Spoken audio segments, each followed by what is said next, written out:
Welcome to the Bad Batch episode 14 breakdown. As Hauser and Gregor are taken into custody, we finally catch up with the fan favorite from season 1 on Ryloth with Orn Free Taa, who rebelled against his orders from the Empire. Gregor and Echo intercept the ship as they try to free Hauser and the rest. They dock to the Imperial ship containing Hauser, and they switch their blasters to stun, which shows of course that they still care about their brothers, even though they're trying to be killed, as they take out the new Imperial clone troopers in uniform. These are like a hybrid between stormtroopers and clones. As they interrogate the commander aboard, he chews his tooth and shocks himself to death, like a cyanide tooth. The Imperial Star Destroyer arrives at hyperspace and they gotta get out of there, evading TIE fighters. We head to Mount Tantiss, definitely the most interesting part of the Bad Batch, I think. And Crosshair is escorted to the operations room where he's about to be injected with the same droid that Vader used on Leia, an interrogator droid. The Doctor bribes Crosshair with his freedom only if he reveals the location of his brothers, Clone Force 99. He says they're in possession of something he needs, and Crosshair says, the kid. So obviously there's something very special about Omega that we haven't been told, but whatever it is, Crosshair knows about it and we don't. It could be that she's a Force-sensitive clone, which many believe to be the case for a while now. They inject Crosshair, and as he becomes delirious, the Doctor leaves to attend to other matters.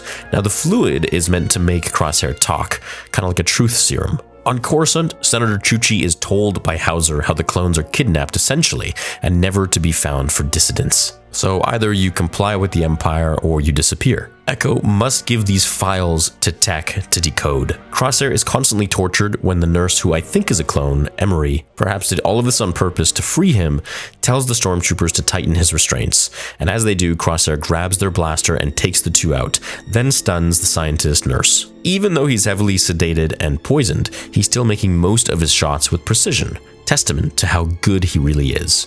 He heads to Terminal 3 and tries to contact his brothers, telling them Plan 88 is coming, and they have to hide what most probably his end of his sentence is Omega, as he passes out from the gas that's sent into the room. Dr. Hemlock walks in and tells Crosshair that he's immune to this toxin that he created, while Crosshair is not. Kind of showing us just how crazy this dude is. Back on Pabu, which many of you are saying is actually Scarif from Rogue One before the Empire takes it over and probably gets rid of everyone living there. The Bad Batch and the Mayor do just regular island life things, fishing, chilling, and Omega and Tech have flying lessons. It's nice to see them relax for once. Omega's reflexes are quite good, just like Anakin's when it comes to flying. Echo meets them and Omega is really happy to see him again as he gives the files to Tech to decode. Hemlock speaks with Tarkin, who is furious that the growing number of clones have been disobeying orders.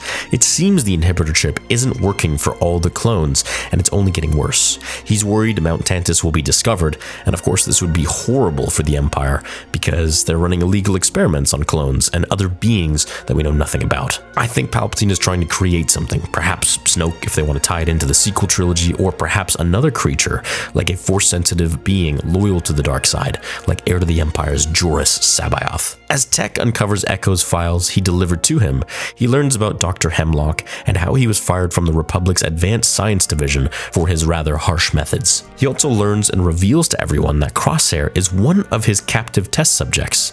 They also learn of Crosshair's distress signal to them, which Hunter says could be a trap like he's done before, revealing Plan 88 is coming, which I believe is either the Empire wiping out the clones or them coming for the Bad Batch. I think Omega is very valuable, as the Empire doesn't care for the other brothers who are mutants with superpowers, which would seem odd, so it makes me question just what is so special about Omega.